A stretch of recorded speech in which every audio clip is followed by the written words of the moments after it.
Olá, bem-vindos de volta a mais um episódio do Médico de Quê? O seu podcast de carreiras médicas. Eu sou Raquel Teixeira, tô aqui com a minha grande amiga Ana Gandolfi. Eu sou Ana Gandolfi. Eu sou Raquel Teixeira. Esse é o Médico de Quê? O seu podcast de carreiras médicas. E outras cositas más.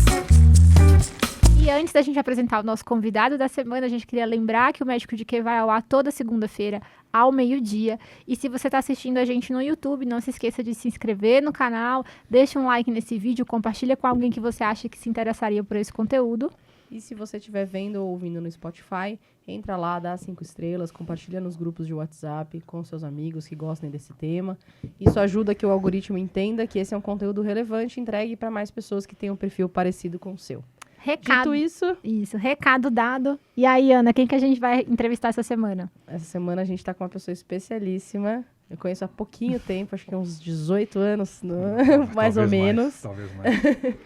Diego Adão. E o Diego é médico de quê, Ana? O Diego é gastrocirurgião, um entusiasta da educação médica desde tempos de graduação, e eu conheço ele desde essa época, então eu posso te falar com propriedade. E professor recém-aprovado. Ainda não assumiu, mas ainda não aprovado. possuído, ainda não possuído. Isso, não possuído, Talvez mas quando for aprovado. ao ar já Será? tenha. Talvez, Pode ser, talvez. Talvez Mas já recém-aprovado Isso. no Verdade. concurso para professor, para docente da Escola Paulista de Medicina na gastrocirurgia. Muito bem-vindo, Diego. É um prazer te receber. Ana, Raquel, eu que agradeço. Tô super feliz de estar aqui com vocês, médico de quê? Ainda mais que eu vi você desenhando o projeto. Né? Exatamente. Lá atrás, conversando, a gente tá com esse projeto super legal, ela contou pra gente. E ver dando certo agora, poder vir participar. É quem ouviu o primeiro episódio, o prefácio, inclusive eu falei de você. Ih. Eu Falou? falei dessa Que conversa no episódio, então todo Que mundo vai bacana. lembrar. Nossa, parabéns pelo trabalho de vocês e um abraço pra todo mundo que estiver ouvindo a gente aí. Bem bacana. Feliz de estar aqui. E Diego, conta um pouquinho pro pessoal. Eu conheço um pouquinho da sua trajetória, mas conta um pouquinho. Eu vou começar um pouquinho assim, antes da faculdade. Tá bom? No processo de você prestar o vestibular. Aham. E eu até te falo por que eu vou começar aí. Porque eu já sei, né? Eu já tenho Spoiler. spoiler. Eu sei que isso tem uma ligação muito grande com o trabalho que você desenvolve na educação. Hoje, né? Todo o seu histórico pré-faculdade tem muita ligação com o seu gosto por ensinar. Sim. Então, por isso que eu queria que você começasse nesse ponto. Tá, legal. Não tem 1 hora de episódio. Você tem tempo, Juro né? que eu vou resumir. Não, então, acho que era 2002, 2003, mais ou menos. E eu fazia colégio objetivo no Tatuapé. E o meu maior interesse naquela época, geralmente é o que acontece com quem está fazendo colégio, o interesse é pela disciplina que você tem aula, né? Então Sim. acaba que a maior parte das pessoas ou querem as grandes áreas, porque já sabe, tipo medicina, engenharia e tal, ou quer alguma coisa que ele tem aula, história, geografia, Química. matemática, química, né? Porque é o que você tem o contato, é o que você vê, é o que você vive. E nessa época eu queria história, era o que eu queria fazer, né? Acho que foi por isso que você perguntou, né? Isso, exatamente. Que legal. Eu sempre quis história, prestei história, comecei história. E a medicina acaba que ela vem por um acaso no meio, depois se vocês quiserem eu conto. E eu quis história hoje, eu sei, porque eu tive um professor de história, que é o professor Nunes. Eu não me lembro o primeiro nome dele, mas Nunes é sobrenome. Ele é um professor de história, ele trabalhou muito tempo no ABC, em São Paulo. Então, se alguém o conhecer, por favor, mande um abraço para ele. Eu perdi o contato dele. Uma época, a esposa dele, não sei se ele ainda é casado ainda, ela trabalhava na patologia da escola, a Magali. Ela, talvez biomédica, posso estar cometendo um erro. Eu a vi lá algumas vezes, na época, primeiro e segundo ano da faculdade, mas eu nunca mais tive contato com ele. Então, se alguém tiver contato com ele, manda um abraço para ele, professor Nunes. E pela forma como ele dava aula, fiquei encantado. Não sabia que era isso, eu achava que era história. Sim. Né? Até então, Você percebeu isso depois, né? muitos anos depois. Porque vai repetir com o Alexandre. O mesmo efeito vai repetir com outro professor. Então, eu via o Nunes dando aula e eu fazia uma metonímia, né? Eu confundia o mestre pela disciplina. Sim. E eu falava assim, eu quero fazer história. No fundo, o que eu falava na minha Eu quero cabeça. ser essa Eu quero pessoa. ser essa pessoa. Era isso, né? Eu quero ensinar como ela ensina, eu quero falar como ela fala, eu quero dar aula como ela dá aula. Legal. Eu quero resumir as coisas que ela resume, da forma que ela resume, de forma clara, objetiva. Para mim fazia muito sentido quando ele falava. Sim. E aí eu me encantei por ele, só que eu nomeei a disciplina. Sim. E aí eu vou para a história, acaba que a medicina acontece, porque como eu era treineiro do objetivo, eu tinha bolsa, né? Eu não pagava a mensalidade total. eles tinham algumas metas a cumprirem. Então, você precisa ter medalhas de Olimpíada disso, você precisa participar daquilo. Você precisa ter aprovações, e não era isso? No terceiro ano, eu tinha que ter algumas aprovações para sustentar a bolsa. Era meio que o compliance nosso lá, né? E história não é algo que ajuda não, a ser aprovado em alavanca. história não ajuda para eles lá. né? Eles têm as métricas dele, né? Então tem que ter um mínimo para concorrer entre os outros colégios, né? E aí, então eles falam assim, ó, você presta história no que você quer, tudo. Mas, pô, se você puder prestar também outros, a gente sugere, você presta. Não, presta medicina ali, presta engenharia lá. Eu sabia fazer bem prova, eu participava daqueles treinamentos intensivos que tinham de final de semana, tudo. E aí, meio que por uma sugestão da direção e da minha família também, né? Presta outras coisas também, não custa, né? E aí eu presto a medicina nesse contexto aí.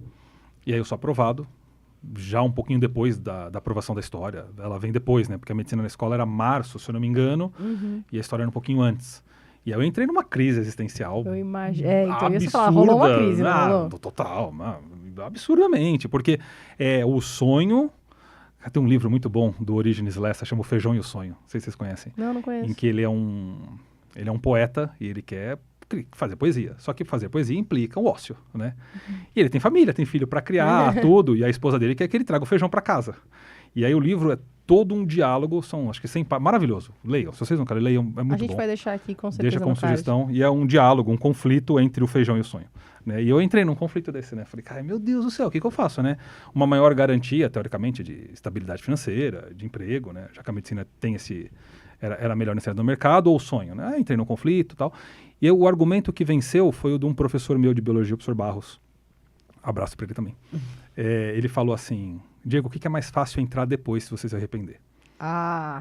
Nossa, foi matador esse argumento, hein? Assim, comece você se arrependeu. O que é mais fácil corrigir depois? Você acha que você entra mais fácil em história ou medicina? Então, de corte da história era menor do que da medicina. Eu falei, beleza, vou tentar na medicina.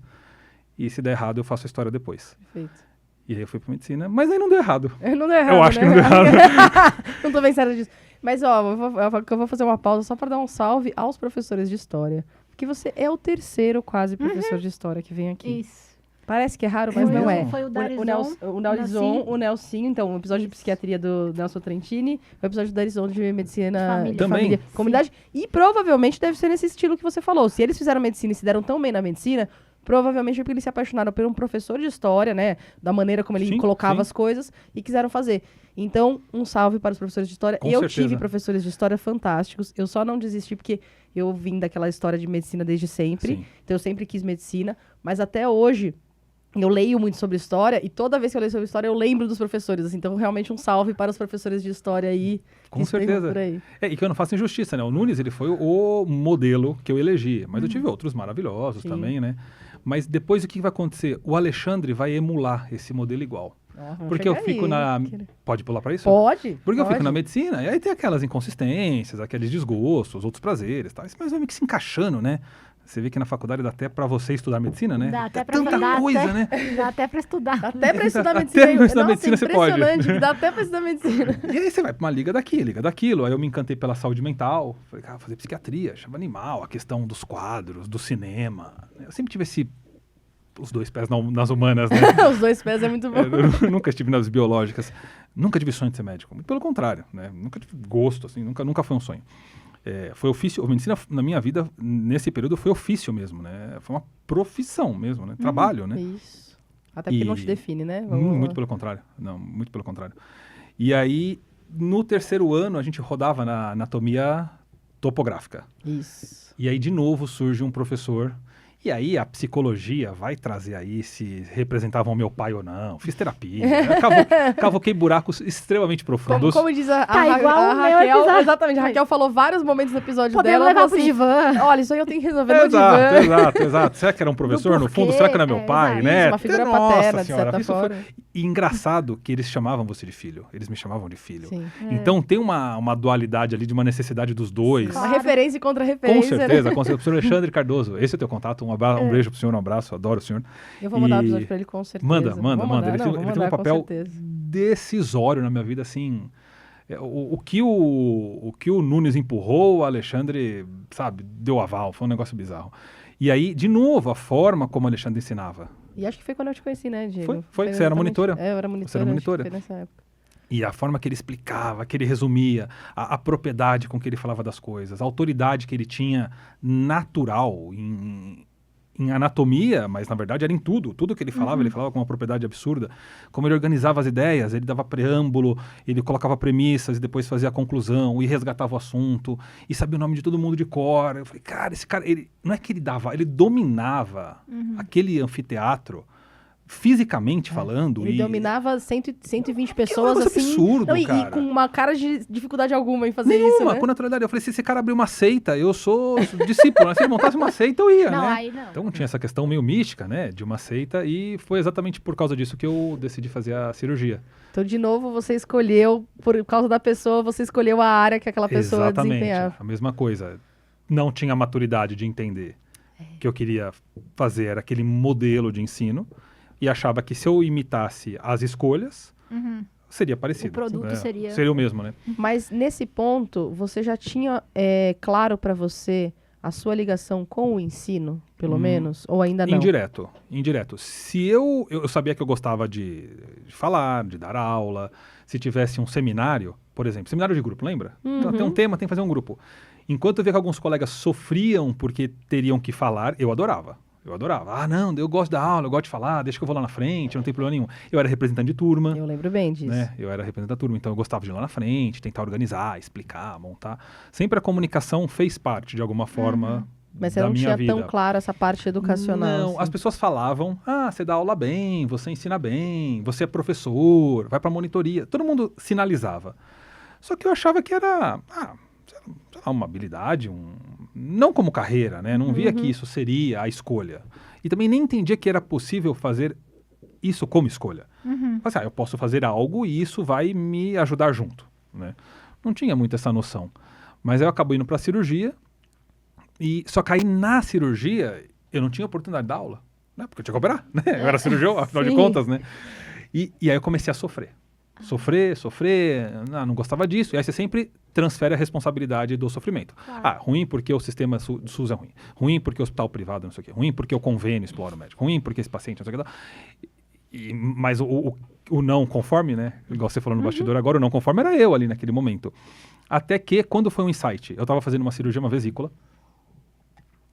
no Carlos Chagas, em Guarulhos, e tem um anestesista chamado Abel. Abraço, Abel. E acho que ele nem lembra disso. E eu estava fazendo a cirurgia, o auxiliar, não me lembro quem era, ele anestesiando, e rolando a cirurgia natural. De repente o Abel fala assim, Diego, posso fazer um pedido?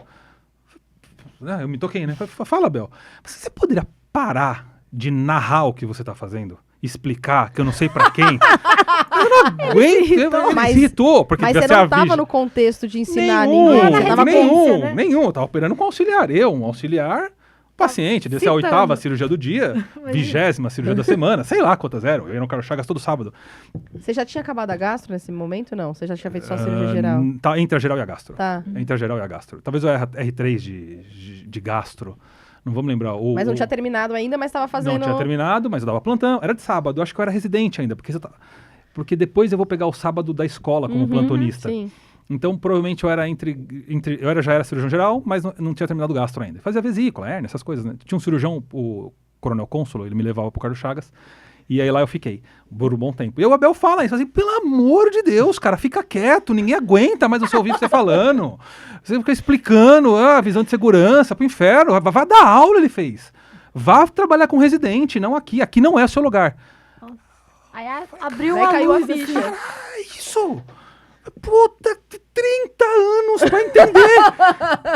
Quase que eu larguei tudo, dei um beijo nele. Eu falei, Abel, obrigado. Cara, você em 1 minuto resumiu um conflito de 20 anos tentando entender. Aí eu sei lá o que o cérebro faz. Aí vem uma catarse. Aí o Nunes falando, o Alexandre falando, eu escolhendo vestibular, eu negando a história, eu operando. Eu falei, cara, é isso. Puta merda. Agora, não é mais isso aqui pra minha vida. Larguei tudo. Eu me Tinha lembro bem milhares dessa de empregos. Larguei absolutamente tudo. Era só plantonista do PCU, do plantão controlador, né? Sei lá, de quanto ganhava, você ganhar uma merreca por mês e tal. Falei, puta, agora eu preciso encaixar, agora eu preciso puxar o freio de mão, né? E entender onde eu vou encaixar minha vida. Aí entra o Aécio. Nessa hora entrou o Aécio. Porque entre as pessoas que eu fui me consolar, foi ele, né? Falei, professor, aconteceu isso, tal. Ele falou assim, Dieguinho, a gente precisa fazer você virar docente dessa escola. Você tem que ser professor, você tem que estar com residente, não sei o quê, vamos fazer isso, você vai fazer isso, você vai prestar aquilo. E ele meio que desenhou, no modo Aécio de ser, né? Colocou na mesa 1 milhão de coisas, né? Ele desenhou o mapa mais ou menos das escolhas. Agora é com você, né? Mas isso não, isso é não, isso é não, isso é assim. Sempre vi você fazendo isso, Dieguinho. Imagina, que bom que você... Aquele jeito dele, né? Então, e ele pôs um mapa na mesa lá, e falou, tem que fazer isso, isso, isso. E meio que eu fui seguindo o que ele desenhou ali, né? E ele puxou, ele falou assim... Você vai ser da medicina de emergência. Eu vou te colocar como preceptor da medicina de emergência. A gente vai montar uma residência legal. Eu estou pensando em abrir daqui 1, 2 anos a residência. E você tem que ser plantonista, presta esse concurso, faça um doutorado. Você vai fazer doutorado comigo. Ele fez. Termina logo esse mestrado, fazer doutor comigo, porque com o doutorado você presta concurso. Aí ele deu a letra, sabe? O que ele organizou. Eu falei, putz. E daí deu um alívio, né? De ter alguém pra... Nossa senhora, pelo amor de Deus. Imagina. O alívio que deu, porque de repente não era mais culpa minha, tudo. As escolhas começaram a fazer sentido. Os erros também, né? Todos os erros tinham contexto. Eu falei, pô, tem que fazer isso, né? Aí eu falei assim, aí eu lembro que eu falei assim, presto a história, né? Porque eu falei, aí eu falei assim, Dieguinho, só se for um resgate, só se você quiser compensar, mas acho que não. Seja professor de medicina, usa tudo que você construiu aqui até agora, que não é desperdiçável, muito pelo contrário, Claro e engate na medicina como preceptor. Aí foi aí que eu virei preceptor da cirurgia geral, que eu virei supervisor de medicina de emergência, que eu prestei o concurso do PS para ficar com os residentes, fui saindo dos empregos que eram exclusivamente assistenciais, já tinha saído da grande maioria, acho que só faltava o PCU, aí eu saí também. Comecei a negar algumas... E aí negar as coisas é uma delícia, né? Não é pra mim, não é meu, né? Não tem nada a ver comigo. Aí você começa a negar com naturalidade, as pessoas estranham. Super. Mas você vai viver de quê? O que você vai fazer da sua vida? Vai ser professor universitário, sabe? Mas aí foi tranquilo. Aí depois daí, quando você meio que tem a certeza, né? Ou parte dela, né? Fica muito mais fácil, muito mais fácil. Com certeza. Bom, pra quem não sabe quem a gente tá falando, o Aécio, a gente falou muito do Aécio no primeiro episódio nosso, no prefácio, no episódio número 1 mesmo, né? Porque ele é o grande patrono aqui. Eu já contei isso, inclusive, que quando eu tive a ideia... E foi você, na verdade, né? Porque eu tive a ideia, fui conversar com o Diego, a gente se conhece há muitos anos e... A gente se separou e se reencontrou várias vezes, normalmente nos momentos disso, né? De tive uma ideia, eu tô tentando fazer, então essa você tá contando, eu tô me lembrando de todos esses encontros. Fazer um parênteses rápido. A Ana, eu andava na Paulista com a Ana para entender o que estava acontecendo comigo e com o mundo e as duas. Ela me falou assim, não, vamos dar uma volta. Eu lembro mais de uma vez. Sim. Você morava por aqui perto, não mora? Eu moro Aí eu encontrava com ela, a gente andava por aqui, ela me explicava, tal, na anatomia, lá no pátio. Isso, no pátio da anatomia várias vezes. A Ana me aconselhou muitas vezes, né? Você participou, encontros e desencontros, você participou de tudo isso, né? Foi o professor Alexandre, na verdade, né? Que falou, conversa com a Ana que ela vai te ajudar. Foi, com certeza foi, porque eu já era monitora de anatomia, ele se aproximou a gente. E a gente conversou muitas vezes. E depois a gente perdeu o contato em alguns momentos, mas toda vez. E eu conversei com o Diego do podcast, né? Que não era um podcast, né? Que como vocês ouviram lá no primeiro episódio. E você que aconselhou falou, conversa com a Aécio, né? E daí que surgiu e tudo se desenrolou. Então... E como que é essa vida de não fazer medicina privada? Não, a melhor coisa, a melhor coisa, você não sabe o que você está perdendo. Assim, primeiro você tem que saber muito bem que a tua faixa salarial muda, né? Você tem que entender, você tem que readequar toda a tua vida, né? Porém, tem muitas coisas interessantes, né? Então, como eu não tenho pacientes meus, o que eu tenho é um ou outro paciente que um ou outro amigo pede, né? Um colega e tal. Mas acaba que a carga horária na universidade me impede hoje de ter até... Eu não tenho consultório, né? Eu ajudo uma pessoa ou outra que pede, ou eu opero um paciente ou outro quando é primo, irmão, mãe de amigo, né? Fora isso, eu não tenho. É muito alívio, né? Porque, por exemplo, eu não tenho mais carro. Hoje eu só ando de Uber, 99, porque eu não preciso me deslocar entre os hospitais de São Paulo. Meu celular não tem paciente perguntando coisa. Eu não tenho nem aquele MED lá de receituário. Não prescrevo. Sim, certificado digital. Não prescrevo, não preciso, né? Então, eu tenho muitas coisas boas que eu não preciso fazer, que eu vejo minha esposa, por exemplo, fazendo, né? Essas idas e vindas, é outra dinâmica. Não, e só para deixar claro, a Parisina, ela é gastrocirurgia também, né? Assistencial Então, não, então assim, raiz, vocês são assim. exatamente da mesma área, então você E a vê gente faz exatamente coisas os dois lados. completamente Não, diferentes. e são os exato. dois lados da mesma moeda, né? Exatamente. Porque... E várias vezes ela valida a minha escolha. Eu olho o que ela tá fazendo e falo assim, graças a Deus eu não tô fazendo isso. E ela faz o contrário. Ela olha você e ela olha fala, assim, graça. pelo amor de Deus, como é que você consegue tá corrigindo a terceira tese? Eu teria morrido já. Eu falo, viu? Escolhas certinha, né? Demos certo. Então, é muito bom. No meu caso, é bom porque o que eu perco do lado bom do privado, eu tenho no lado bom do que eu faço, e as coisas ruins eu não trouxe, né? Então, é ótimo nesse aspecto. E você tá como... Bom, você vai entrar ainda, você tá como docente, mas como que tá a tua rotina? O que você faz de atividade atualmente, Diego? Tá. Conta aí. Eu cuido de 2 residências, uma como preceptor, outra como supervisor. Né? Então, na cirurgia geral, eu sou preceptor e na medicina de emergência, eu sou supervisor. Tá. São, acho que, os 2 vínculos de maior carga horária. Dedicação. Dedicação, tudo.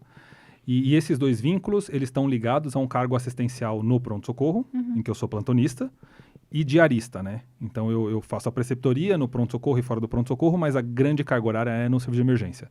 Então, todo o enfoque da cirurgia geral e da medicina de emergência é no cenário de emergências. E eu tenho um vínculo voluntário que agora vai ser configurado como docente, que é o da gastro, porque os pacientes que são operados no pronto-socorro, pela geral, viram da gastro. Ah, tá. Quem cuida nos andares é a gastro. Sim. E como eu não queria perder o lastro desses pacientes, eu voluntariamente cuidava deles nos andares pelo grupo de gastro geral, que meio que é a cirurgia geral do andar. Então eu seguia já. Então agora este papel vai ser representado pela docência. Oficializado pela, né? Porque pela você já docência. faz esse papel, vai ser oficializado pela docência. E eu sou orientador da pós-graduação. Eu tenho os alunos da pós-graduação lá que eu oriento. Legal. Acho que é isso.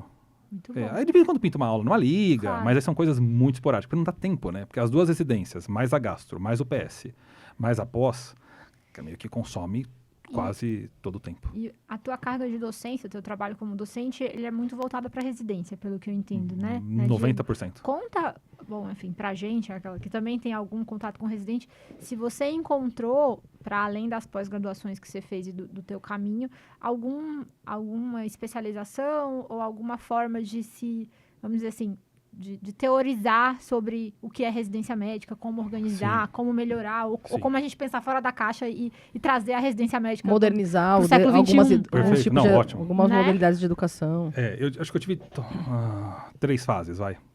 Tô deduzindo isso agora, viu? Não parei para pensar nisso. Claro.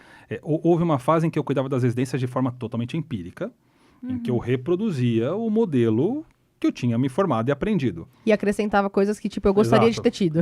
Um ajuste aqui, outro. Esse aqui eu não gostei, esse aqui eu gostei, mas o grosso mesmo era uma replicação de um modelo que já vinha sendo perpetuado aí na cirurgia há muito tempo.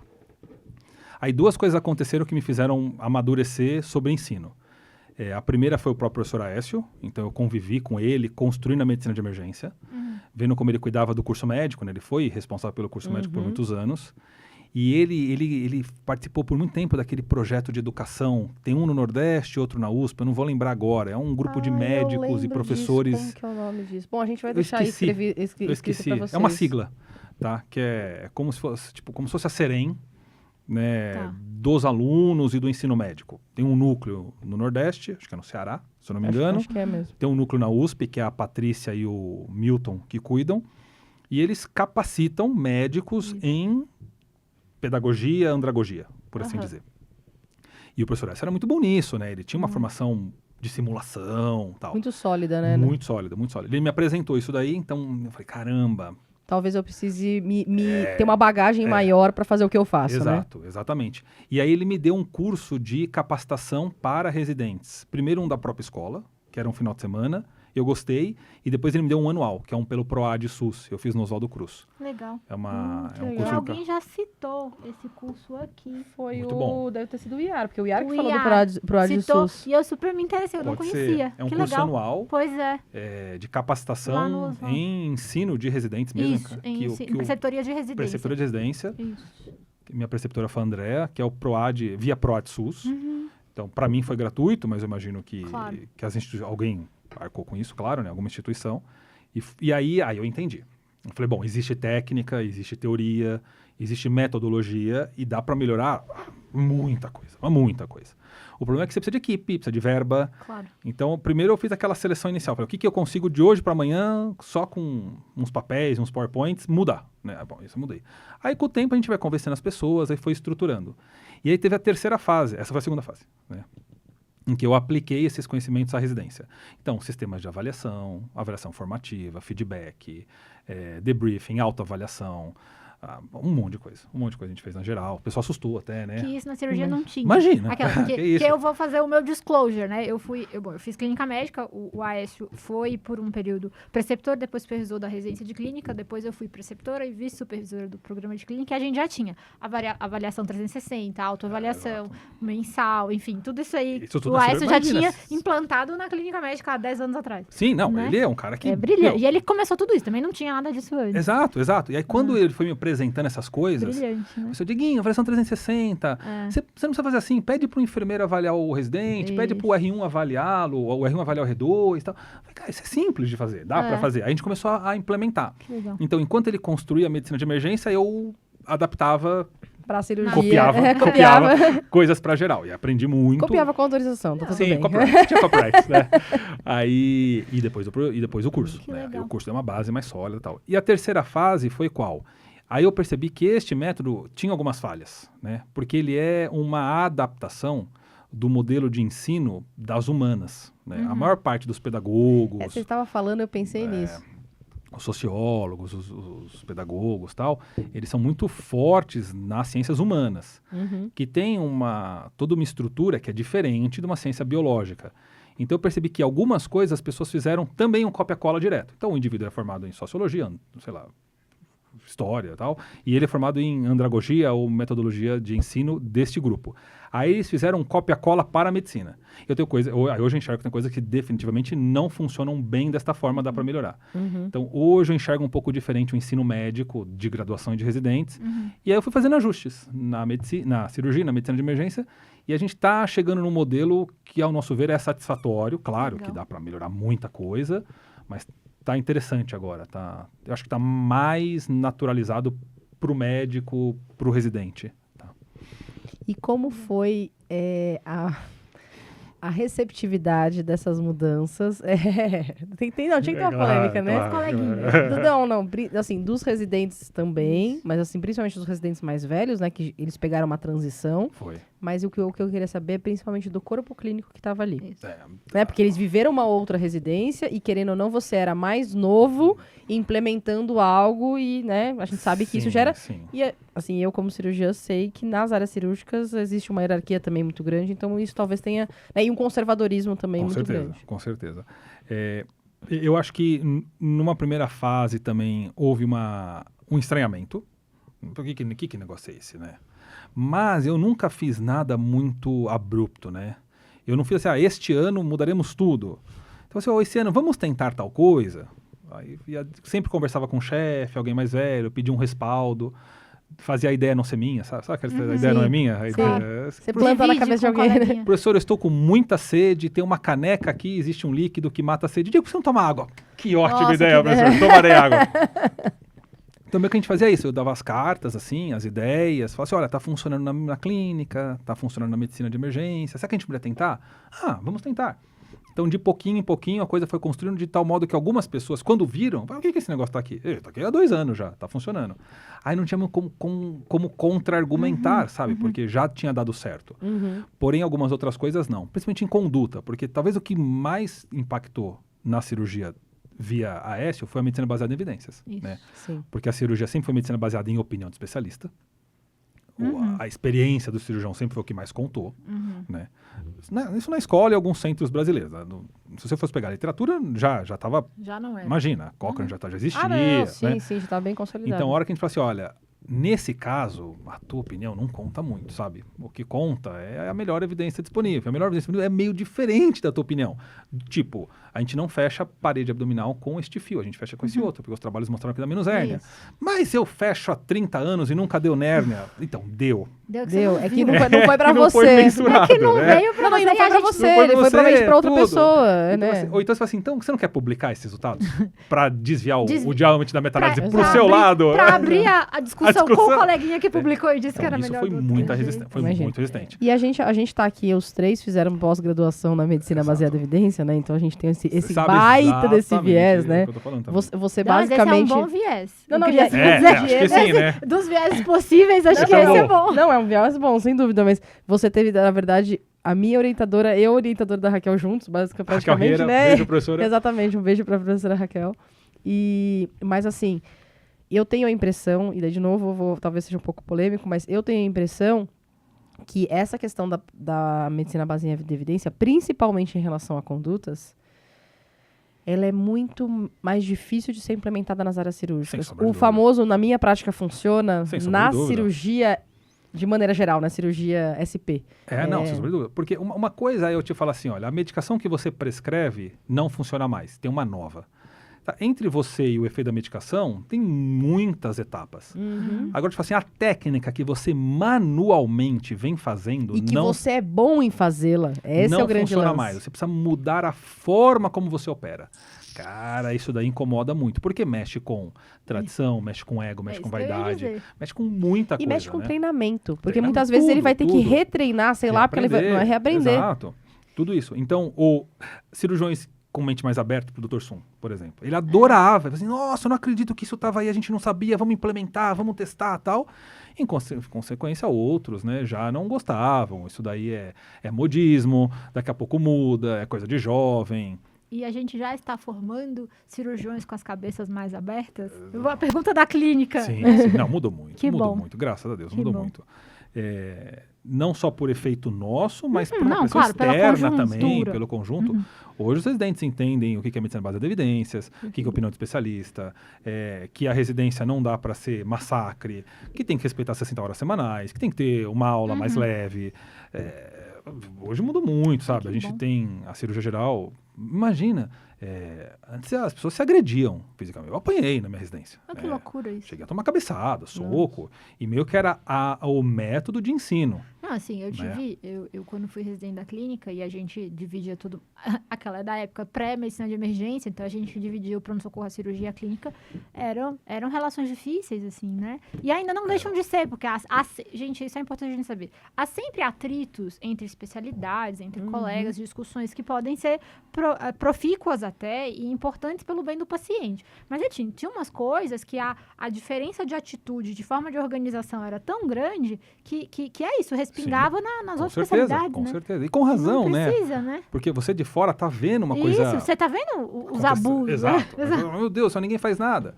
Mas é era aquela ideia assustador. do abusador e do abusado. Cara, a pessoa que está Total. sendo abusada, ela acha que ela que tá errada, que se ela falar alguma coisa, ela vai ser... Vai ser punida. E aí, É o quando ela modo... sobe na hierarquia, ela quer reproduzir Reproduz o o modelo, abuso, claro, porque ela não né? sabe outro, né? Não É o modus sabe. operandi de Total. qualquer situação de abuso que você encontrar, mutatis mutandis guarda muita semelhança. E querendo ou não, todas essas medidas implementadas passavam também antes por uma crise dentro de mim. Claro. Porque eu também tinha que reentender o que eu estava fazendo, pensar, cara, será que o que eu estou fazendo tá certo ou tá errado? Será que eu também não tô exagerando, Tô mudando exato, demais? exato, né? exato. A minha formação me formou como eu sou, eu também não posso ficar falando pra trás e falar, nossa, foi o péssimo. Pô, Exato. ela que me construiu, né? Exato. Mas, de novo, a régua externa era muito boa, e era o AS, a medicina de emergência. Eu sempre levava para eles, professor, o que o senhor acha disso? O que o senhor acha daquilo? Nossa, ele foi um conselheiro, assim, de casamento à residência. O senhor acha que se eu aplicar isso, ele fala assim, Diquinho, isso daqui é muito grave, não dá para aplicar agora, não vão aceitar, espera um pouquinho. Faça dessa forma. Então, eu meio que ia calibrando mediante as orientações dele e foi dando certo, né? Quando o pessoal viu, eu acho que avançou muito e agora a gente está preparando novas pessoas para assumir esses lugares, Perfeito. né? E elas já vêm mais prontas, né? É, Elas já vêm- então, isso que eu tô é falando. muito mais fácil agora. Já é outra cabeça. É outra cabeça, já é mais diferente, fácil. é muito mais bom. fácil. Eles já vão pensar e vão dar 3 passos acima da gente. Muito melhor que nós, Exatamente. mas muito melhor que nós. Muito melhor que nós. Que bom. E o que eu faço é só dar uma segurada no freio, e eu também tive a contraparte muito boa, que foi o Martim, Claro. né? O Sim, Martim, sim. com toda a sua formação extremamente rigorosa, ele era um ótimo controle externo também. Conta quem é o Martim, que o pessoal que tá ouvindo não sabe.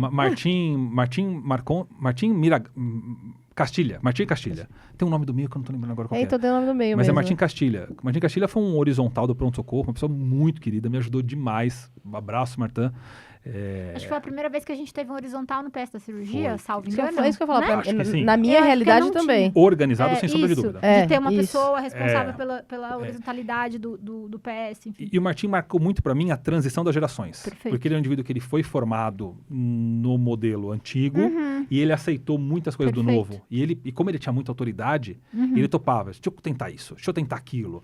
E era o Martin que estava falando, então ele mudou um pouquinho o jeito da visita, ele mudou a questão das avaliações, ele entendeu a missão baseada em evidências, ele incorporou, Sim. ele aceitou mudar muitas condutas dele. Ele pedia assim, velhinho, escreve um protocolo aí pra mim disso daí que eu quero ler. Aí então, ele foi uma peça muito importante nessa transição também. Perfeito. E ele foi muito importante no relacionamento com as equipes, pelo menos na minha Com visão, certeza, tá? com Porque assim, certeza. a gente tinha aquele negócio de, às vezes, eu fazia um plantão esquisito lá, que era quarta noite, quinta dia. Então eu pegava, às vezes, normalmente dois grupos de plantonistas diferentes. Então, às vezes, eu conversava com um, no dia seguinte o cara falava, não. Então, assim, eu já nem falava na quarta noite, porque daí eu falava assim, não, de manhã eu vou conversar com o Martim, Martim entendeu? resolve. Porque Sim. daí ele resolve, pra não ter esse problema. Não, porque o fato de ter um diarista também ajuda Com nesse certeza. sentido, né? Ele foi- Falando em dia de plantão, vamos falar do plantão do sábado, que era o Fabiano e o Luan na neuro, eu era plantonista da clínica, vocês na cirurgia. Foi. Era um plantão bom. Eu sinto Era um saudade. plantão Sinto gostoso. saudade. Foram 9 anos no sábado. Eu fiquei 8 anos no 8. sábado. Foram 9. Imagina. Foi. E deixa saudade, tudo. E foi muito bom. E o Martim, nesse aspecto, sem sombra de dúvida, foi uma peça fundamental. O problema do Martim é que ele era bom demais para aquele lugar, sabe? Ele era certo demais, ele era honesto demais, queria as coisas bem feitas demais. E ele se estressava também muito, né? Por conta disso, com né? certeza. E, Diego, o que você enxerga de perspectiva dentro do ensino ou da residência médica como modelo de formação, já que a gente tem um aumento grande, né, de números de pessoas formadas e que a gente não consegue acompanhar oferecendo residência médica para esse pessoal que está chegando? Tá. Difícil pergunta, Pois é, né? A gente tem O que a mais gente faz? A gente tem mais conteúdo no podcast. Não, fica tranquilo. Tá, deixa eu pensar. Acho que eu vou fazer algum comentário do como que eu entendo o ensino médico Claro, e da residência perfeito, e depois perfeito. eu tento ver alguma solução. Não Tá. sei. E só fazendo um adendo, porque eu acho que talvez te ajude aí na sua formulação de que você vai falar. Eu sei que a sua prática é muito voltada para o residente, mas você também faz a mentoria com os alunos, que eu sei, né? Porque eu alguns sei que eu alunos. recebo os alunos, eles falam, eu faço a mentoria do Diego e tudo mais. É. Então, assim, como que você consegue também casar essas duas coisas, sabe? A Sim. mentoria com os alunos e, de repente... A mentoria com os alunos foi uma experiência que eu tive há alguns anos. A gente teve um grupinho que a gente convive com eles. Hoje eu tenho mais contato, assim, de corredor só. Mas acaba que roda alguns internos no pronto-socorro, eu vejo. Na gastro tem o 5º ano. Algumas aulas eu dou, na ética, a aula de sigilo em mídias sociais sou eu que faço. Então eu tenho um contato outro com eles, né? E, assim, como é que eu digo? Eu também vejo outras universidades, né? Converso muito com o pessoal. Não vou falar os nomes aqui, porque eu vou criticar todas no final. Então, conheço algumas outras. Não tem como chamar o que está sendo feito de ensino de medicina, né? Pelo amor de Deus, né? Vou tentar explicar por quê. Vamos lá, a medicina é uma ciência prática, concorda? É você, junto com um paciente, ou pelo menos com algum exame, patologista, genético, radiologista, em que você tem que tomar decisões mediante o que o mundo te apresenta e chega. Já chega um input do mundo, você analisa, tal, usa todo o seu background tal, e toma uma decisão. Então, demanda você conversar com o doente, você tirar uma história, você examinar, você interpretar um exame, você aplicar uma técnica, você operar, e você reconhecer o padrão no meio de toda a heterogeneidade dos casos que vão se apresentando. Então, a ciência é eminentemente prática, né? Suponha, vamos fazer uma analogia, suponha que, sei lá, um esporte, você anda de bicicleta, não é? Você é ciclista, né? Suponha que eu quero ensinar alguém a andar, vou fazer uma universidade dos ciclistas. Curso de bike, né? 6 anos eu tenho para ensinar. Imagine que eu decida que no primeiro ano todo você vai aprender sobre engrenagens de bicicleta e sobre os pneus da bicicleta. Um curso de pneu, de borracha, né, como é que funciona a engrenagem. No segundo ano, eu vou falar a história da bicicleta, as primeiras bicicletas, aquela roda imensa, aquela pequenininha atrás. Dou uma aula de anatomia do equilíbrio do cerebelo, né, como é o cerebelo e tal. E eu fico 4 anos te dando aula sobre bicicleta, modelos de bike, a história das bikes, tal. Aí no 5º ano eu falo assim, meu amigo, tá aqui uma Sobe bicicleta, Agora vai sobe lá. pedalar. Como esses alunos não sabem pedalar? Meu Deus do céu, isso é um absurdo. Né? Eles estão formando um monte de aluno aí que não pedala, olha, caiu de novo, não entende de bicicleta, isso é um absurdo e tal. Aí na hora que vai pra residência, o que você fala? Meu amigo, esta é a tua bicicletinha, não tem rodinha, não vem com conversa, pedala, tem essa galera já pedalando há anos, se vira pra entrar. O cara cai, levanta, cai. Quando você vê, o cara tá pedalando. Aí você fala assim, meu Deus, a residência revoluciona o ensino médico. Mas é claro, mas é óbvio, eu não tenho a menor sombra de dúvida. Né? Como é que eu vou pegar um indivíduo da anatomia, fisiologia, química, bioquímica? Já esqueceu tudo o restante, nem lembro eu qual que foi o primeiro que eu falei. Não, aí lá na frente... Dá um paciente pra ele ver. Pior, né? Em Né? 5... Eu tenho uma bicicleta para vocês 5 andarem. Divida essa bicicleta. Cada um anda um pouquinho, você pedala, você ajusta o guidão, você freia para ele, você passa a marcha. Mas nunca que isso vai funcionar. Mas não tem a menor possibilidade de funcionar. Perfeito. Porque eu estou pegando uma ciência prática e estou usando o método das ciências humanas para ensinar. Claro que na história isso funciona melhor, claro que na sociologia isso funciona melhor, nas letras funciona melhor, né? Na verdade, eu acho que a melhor forma de funcionar é essa, imagino, porque deu certo lá, né? A hora que você reproduz esse modelo das humanas na medicina, vai dar errado. Vai dar errado. Eu vou ter um monte de gente alienada que acha que sabe um monte de coisa, que faz prova, mas não sabe medicina. Agora, imagine o contrário, que durante 6 anos eu te ponho para andar de bicicleta. Você anda de bicicleta pequena, bicicleta grande, com rodinha, sem rodinha, no barranco, na rampa, no asfalto. Você anda 4 anos de bicicleta. Depois que você andou muito de bike, que você pegou maratona, tudo, eu falo assim, vou te dar uma aula com o melhor ciclista, que ele vai dar umas dicas para você de como pedalar melhor. Cara, o que ele fala vai fazer sentido. Ele fala, olha, eu pedalo nesse ângulo, você fala, puta, faz sentido. Eu freio mais assim, você fala, cara, faz sentido. Por quê? Porque você tem acumulado uma experiência prática imensa, imensa. E aí, qualquer aula que eu te der de técnica de andar de bike melhor, você absorve aquilo com uma natural. Porque enquanto o cara tá falando, você pedalou, você sabe o que aconteceu na sua cabeça. Isso vale para natação, vale para medicina, vale para... Quer ver outro exemplo? Idioma. Alguém aqui aprendeu a falar português tendo aula de gramática? Não, você nasceu no mundo, todo mundo falava português em volta de você, tava nem aí se você entendia ou não, seus pais conversavam em português, o jornal era em português, e você que se vire. Exato. Uma hora você começou a balbuciar, quando você estava falando. Aí quando alguém te ensinou regra de acentuação... Você já estava falando, você já sabia, exatamente. Já sabia escrever minimamente, Exato. né? É uma coisa que... Inglês hoje em dia. Você acha que alguém aprende inglês num curso de inglês? Não. Com gramática, com um livro? Claro que não. Você tem que ficar 2 anos num país falando inglês, aí depois quando você estudar. Então eu acho que a forma como a medicina é ensinada hoje é muito alienadora, muito alienadora. Eu leio um capítulo de apendicite aguda, que tem o modelo mais clássico de apendicite aguda descrito. Só que o livro não te dá a heterogeneidade do mundo das apendicites agudas. Aí chega um caso de apendicite aguda, sabe o que o interno me pergunta? Mas, professor, não teve febre? Eu falo, várias não têm febre. Mas a dor não migrou. Eu falo, bem-vindo ao mundo real. Aí sabe o que acontece? Quando chega aquele caso clássico, qual que é a frase que ele fala? Esse caso é de livro. De livro. Eu falo, e os outros são do quê? E os outros são do quê? Então da onde? Exatamente. Não, porque se você tá lendo um livro que ele aparece a cada 25 casos, eu quero o livro Isso que eu ia falar. dos outros. Exatamente. O livro tá um pouco errado. Eu quero ler o outro livro. Eu quero o livro que me mostra o mundo, Sim. não o livro que me mostra tal. Mas por que isso acontece? Porque o livro foi feito pro médico. Você já é médico. A hora que você lê, é verdade, esse aqui é o sintoma mais típico, mas tem outros. Essa aqui é a apresentação mais típica, mas eu vi várias outras. Você próprio... Você tem crítica, né? Exato. Sobre aquilo que você já viu. Você já viveu. Né? Então o livro entra natural. De tal modo que eu acho que o ensino médico, graduação, está fadado ao sucesso, porque são 100 alunos, 200 alunos numa sala de aula, é muito mais fácil eu cuidar de 100 com um professor do que eu pegar 2 e num leito, não tem. Sem dúvida. E a residência funciona de uma forma muito boa. Por isso. Porque é muito atuante com uma outra aula só contextualizando o que o indivíduo já viveu e já viu. Sim. Como que eu acho que poderia resolver? Eu acho que o curso médico ideal seria um curso assim, você teria um pouquinho de semiologia, um pouquinho de comunicação, né, de estratégias de tirar história, alguma base anatômica e prática. Vai para prática, vai ver doente. Depois de muita prática, algumas aulas soltas. E não vem falar que o PBL resolve. Não tem nada a ver. O PBL, assim, eu pego o caso, eu transformo em texto e é a mesma coisa. É exatamente a mesma coisa. É a mesma coisa de uma estrutura diferente. Exato, né? Então não adianta. É no leito, no centro cirúrgico, no ambulatório, no PSE, lá vendo várias vezes o mesmo doente, a mesma história e tal.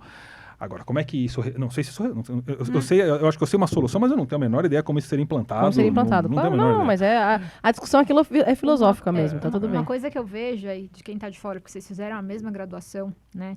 É que da diferença que a gente tem em N universidades, mas na universidade que eu fiz, o interno... É o residente.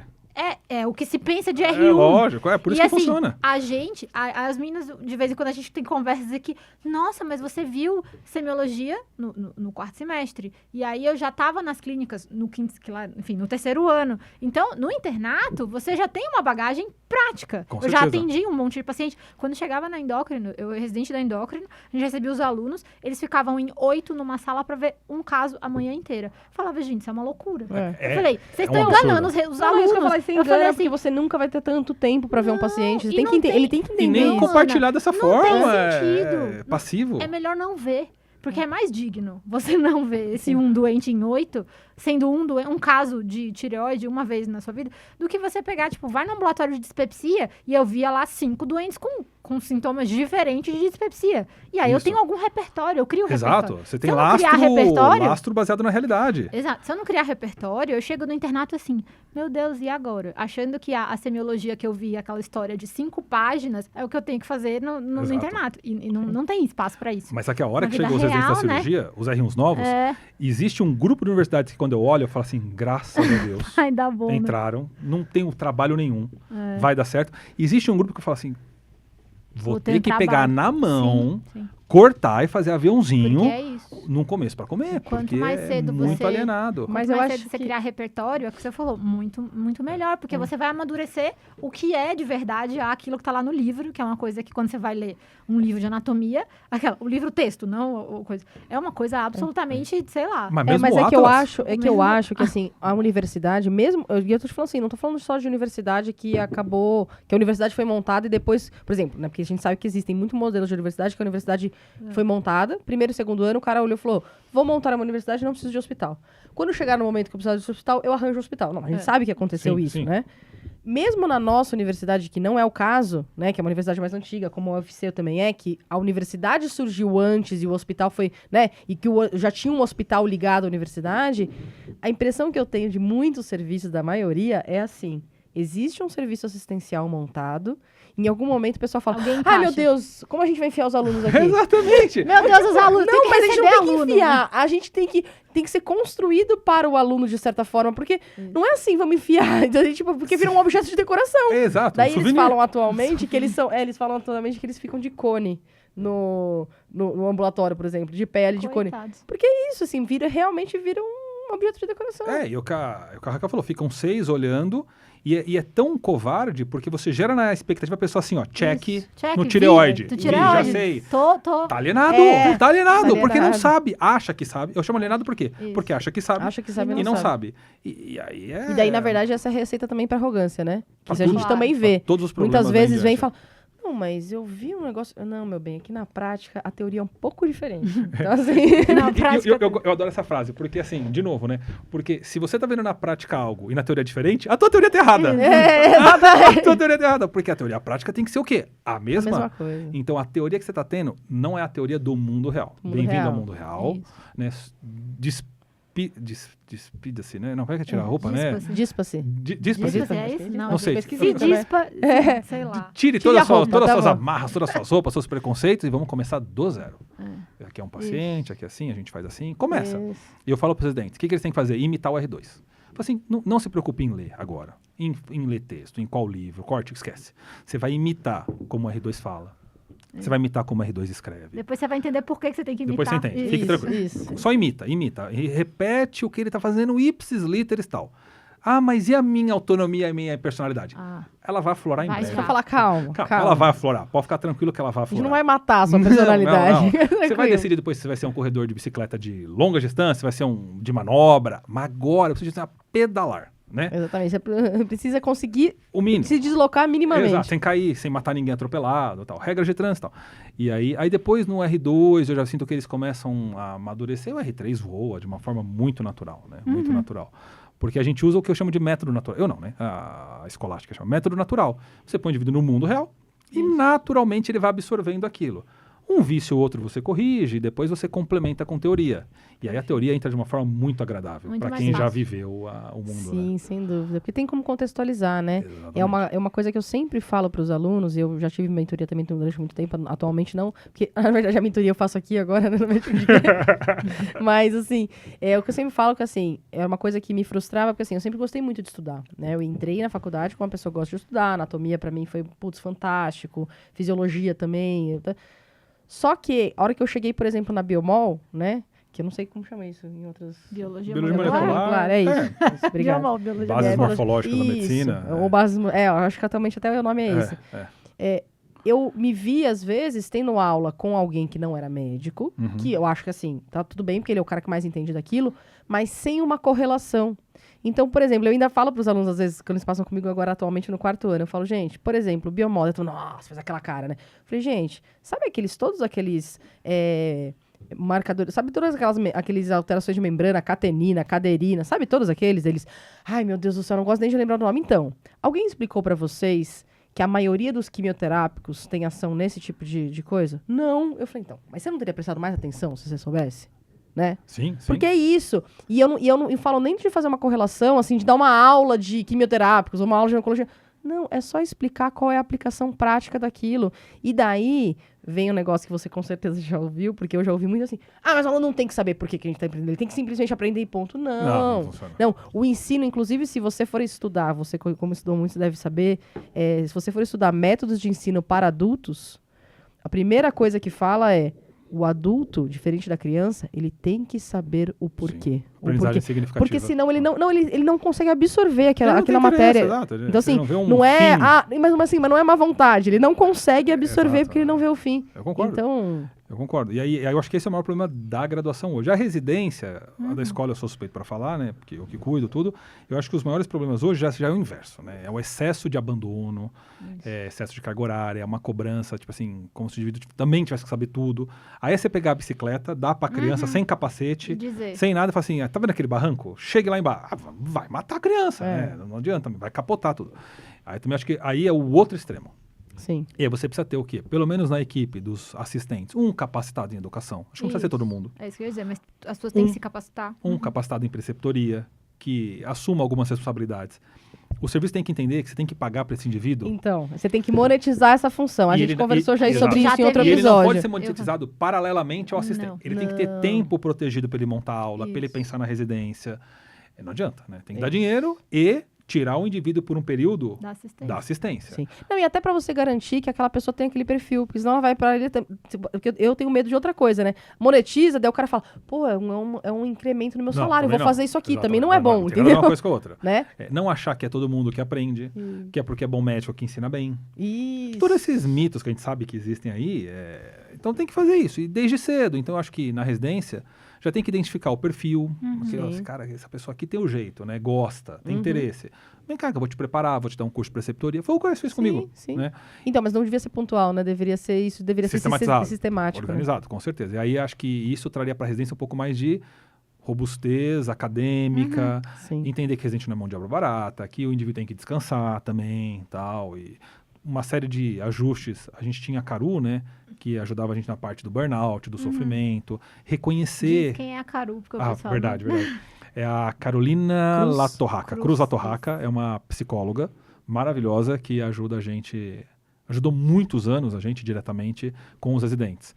Então, chegam muitos residentes com doença mental ou doenças físicas de casa, né? Isso. Não é que ele desenvolveu... Sim, E a gente não sabia reconhecer. Sim. Né? E a gente, por que esse indivíduo não rende? Por que ele briga com todo mundo?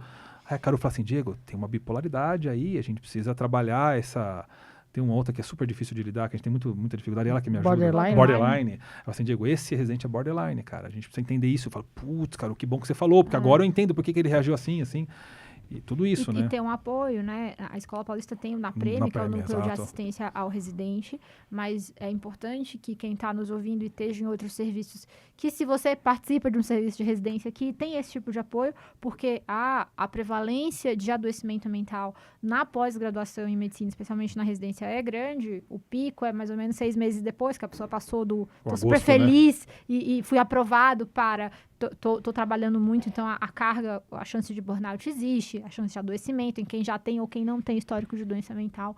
Então, e esse olhar de quem está na preceptoria, ele é muito importante para identificar esses casos, Sim. porque você consegue muitas vezes reabilitar essas pessoas. A gente na clínica médica, quando eu era preceptora, a gente cuidava de 152 residentes por ano, porque a gente tinha 52 de clínica no R1 e no R2, mas todo mundo que rodava na clínica uma especialidade clínica. Então, assim, é um universo gigantesco de pessoas, de jovens adultos, médicos, e que você precisa entender contextos muito diferentes. Daquela pessoa não está rendendo porque ela não tem interesse, está rendendo porque, de fato, ele não respeita as regras da residência, ou se essa pessoa está adoecida. A gente teve afastamento de Com residente. certeza. Tem que ficar de... a gente já teve caso, né, de abuso de substância Vários, dentro vários. de hospital. Então, é super importante a gente saber que isso existe e saber, de alguma forma, contornar essa situação. certeza. Perfeito. E aí eu já acho que isso falta na residência. Exato. Né? O que às É, vezes a na gente graduação, na pelo menos na clínica nossa, tinha. sobra de cuidado, né? Sim. De tudo, né? Até um hiper cuidado, né? Isso, até exagerado. Na residência já é o contrário, Sim. né?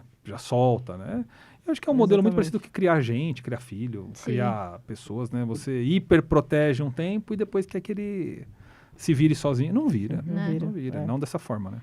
Eu acho que é uma coisa que tem que ser repensada. Acho que, como eu falei, a educação médica é um tema que dá para falar aqui 3 horas sobre isso, Dá porque realmente muito. tem muita coisa que precisa ser repensada. E assim, não é que a gente que vai mudar, mas se também a gente não conversar sobre isso, daí que não vai mudar mesmo, né? Então, acho que é isso que é, exato, com que certeza. é o grande lance. E eu tô numa posição confortável porque eu pego o pós-aprovação na residência. Isso. Né? O cara não só já formou, como ele já foi aprovado, Exato, inclusive, né, na eu residência. pego a última linha da formação médica, Sim, né? sem dúvida. Mas eu fico imaginando quem trabalha com o primeiro pelotão, né? O indivíduo que está Sim, não é chegando trivial lá. mesmo, não. Acho que sem são dúvida. outros problemas, outras questões, né? Diego, você falou que você dá aula ainda de bioética e mídias sociais, né? Nós estamos é. com o tempo quase esgotado. Ai, apertar. Mas dá... Não, mas deixa um recado, porque Tá. assim, quem tá ouvindo a gente é primariamente jovens médicos e estudantes, e isso mudou recentemente até com uma resolução nova do conselho, né, para os médicos, mas deixa um recado aí pro pessoal, um convite para de repente te escutar, te Não, conhecer. inclusive já deixa também as suas redes Isso. sociais, porque eu sei que isso é um tema que você aborda bastante Assim, nas suas redes Exato, sociais, o pessoal entendeu? de seguir Tá. e buscar essa E informação. o Diego também é podcaster, ele vai deixar a dica do podcast dele. Eu deixo. A gente tem 2 episódios gravados, inclusive sobre isso, sobre Que bom. sigilo em mídias sociais e o dilema das mídias sociais. O podcast é o Mania de Cirurgia. Embora o nome seja de cirurgia, tem vários temas lá que interessam, acho que, a diferentes legal. públicos. Sim, né? sim. A gente tem até Eu já veterinário que ouvi escuta a alguns. gente, sabia? Ah, é? É. Então... A gente tem um dentista, um cirurgião dentista da USP que escuta a gente Isso é legal com demais, regularidade do médico de Esse é quê? muito legal. É muito É muito bom. legal. Então, confiram lá, né? E então, são 2 perfis de Instagram. Um profissional, que é o Cirurgiando, como se fosse um verbo no gerúndio, né? Cirurgiando _ geral. E o meu pessoal, que é Diego Adão, .epm. Então, Diego Adão aberto. sem acento, .epm, ambos são abertos. Perfeito. Ambos são abertos. Sobre as mídias sociais, Raquel, de uma forma muito breve, Claro. o que a gente percebe é assim, hoje a mídia social, ela participa do que a gente chama de ethos. Ethos é um conjunto de comportamentos de um grupo que o valida naquele grupo. Então, se você tiver um namorado, enquanto não postar, meu amigo, não tá valendo. Né? Se você não postou a foto com... Alguma coisa tem de estranho, com o você tá presente- escondendo. Tá te enquanto o enrolando. presente de Deus não apareceu num story ou no feed, não é amorzinho. Se você não sair para jantar num lugar legal e não postar o prato, um lugar legal não existiu.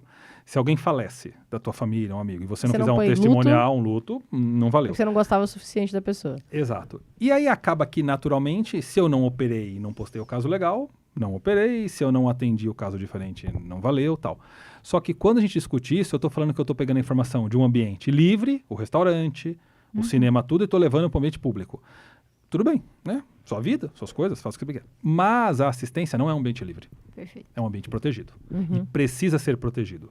É importante que seja. Ele seja protegido. Porque lá rodam informações e confiança que, se eu quebro essa proteção, eu abalo essa confiança.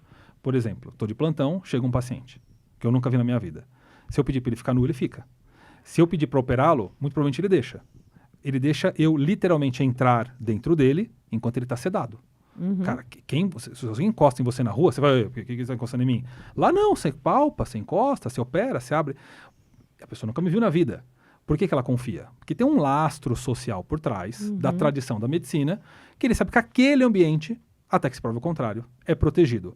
A hora que a gente começa a vulgarizar esse ambiente, postando, dançando, transformando, vou usar o exemplo da cirurgia, a cirurgia numa caçada, em que o paciente deixa de ser um paciente e o órgão vira um troféu, a semelhança de eu pegar um peixe, né, E imenso e mostrar, ou ter pesquei. as cabeças de animais que eu caço, as fotos no celular, a hora que você pega o paciente e transforma ele num produto de uma caçada, você mudou a régua do negócio. Não é mais uma assistência, é um jogo, não é mais um cuidado, é uma competição, não é mais o paciente, o foco é seu ego. E a mídia social faz isso. Né? Então, por mais que tenha resolução que fala que pode antes e depois, por mais que permita isso, por mais que você ponha sigilo, não é adequado. Não é adequado. Não é adequado. Não é certo, não pode é até ético. pode até ser permitido, mas não é adequado. Exato. Não é porque é permitido que é ético. Né? É legal. Legal. É possível. É possível, mas não é porque não é para você pegar aquele conteúdo daquele ambiente, é um santuário aquilo. Sim. É para você entrar descalço, em silêncio, vulgarizar e jogar pro alto e cada um, não é para fazer isso. Então, mídias sociais é para o quê? É pro seu amor, é pro prato que você comeu, né? É pros lutos, para doente não. Eu sou extremamente contra isso. Mas e a concorrência? Faça cursos, publique seus diplomas, mostra sua clínica linda, faz um reels dentro do seu consultório. Mas não fica contando o caso clínico, né? Não. Doente não. Perfeito, adorei. Perfeito, né? Não tem o que falar, né? Não, e assim, brilhantemente exposto. Obrigado. Diego, nossa, muito, muito legal. Adorei, muito legal Não, aqui. muito, Adorei. não, Ficaria. Mas a gente vai chamar você outras vezes. Vem de novo. Como a gente não pode passar de 1 hora, mas a gente pode chamar várias vezes.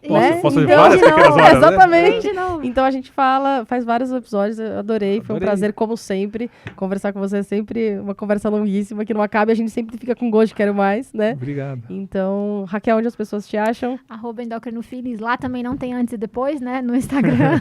Eu também não. Vocês me acham no doutora Ana Gandolfi. A gente também tem o @médico de quê? Para dúvidas, elogios e sugestões. Se vocês gostarem, indiquem para os amigos. Se vocês não gostarem, indiquem para os inimigos. E até a próxima. Valeu.